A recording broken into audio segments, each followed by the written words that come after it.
কাফেরেরা আমার নূরকে নিভাই দিতে চায়। এই নূর হলো আমার নবী, এটা আল্লাহ তাআলা সূরা মায়েদার 15 নম্বর আয়াতে উল্লেখ করেছেন।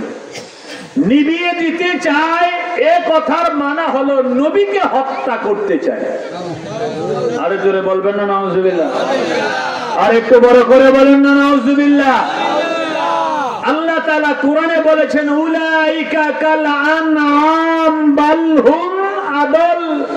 আল্লাহ বললেন যে মানুষের ভিতরে কিছু মানুষ আছে তারা চার পায়া জানোয়ারের চাইতে আরো নিকৃষ্ট। আমি আশ্চর্যিত হয়ে গেলাম, মানুষ জানোয়ারের চাইতে খারাপ কিভাবে? আমি যখন এই আয়াতে কারিমা পড়লাম যে মানুষ একদল আছে যারা নবীকে হত্যা করতে চায়।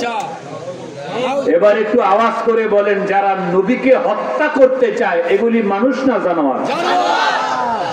আওয়াজটা ভালো লাগছে, বুঝা গেল সিনার ভিতরে ঈমান আছে। এগুলি মানুষ না জানোয়ার? এগুলি মানুষ না জানোয়ার? তাইলে আল্লাহ যে কোরআনে বলেছে মানুষ চার পায়া জানোয়ারের চাইতে আরো খারাপ, এই খাইচ্ছতের মানুষ আসেনি? জোরে বলেন না আসেনি?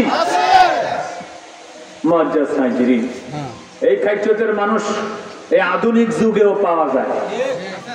আধুনিক যুগেও পাওয়া যায় বেশি। তারা আল্লাহ রসুলের সামনে যে কি সমস্ত কথাবার্তা বলে, কেমনে যে তাদের মুখ থেকে এই কথা বের হয় আমার জ্ঞানে ধরে না। এক নাদান কম বক্ত বলে নবীজির জবান মোবারক থেকে বলে গন্ধ আসে। এইগুলির যদি আপনি জুতা পেটা করেন, জুতায় বলবে আল্লাহর দোহাই লাগে বেঈমানের গালে তুই আমারে লাগাইস না। আওয়াজ দেন ঠিক কি ঠিক না? এই চিল্লায়া বলেন ঠিক কি না? আর এক বেয়াদব বলতেছে, আজকেই শুনলাম কোন নবী বলে সাংবাদিক।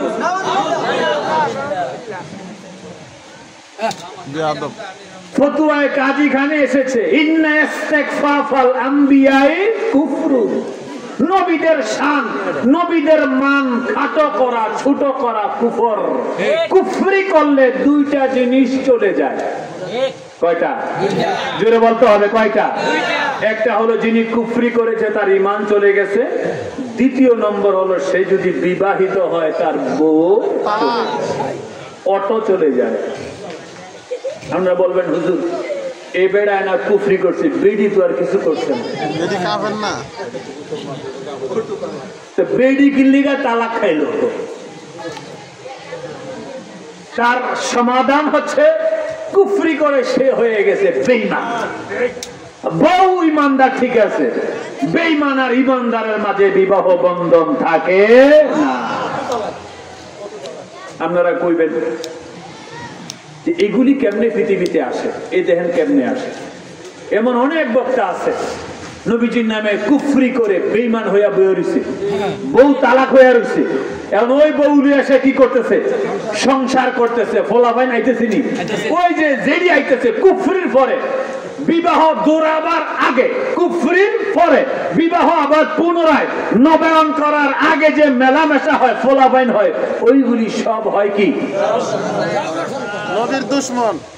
ওগুলির মুখ দিয়াই এই উল্টা পাল্টা কথা আসে, নবীর শানে আসে। আপনাদের ভাগ্য বড় সুপ্রসন্ন, এমন একজনকে আপনারা মুর্শিদ রূপে পেয়েছেন, যাদের সাথে মদিনাওয়ালার সাথে কানেকশন একদম সরাসরি। আর একটু জোরে বলবেন না সুবহানাল্লাহ? আমি গত 5 তারিখে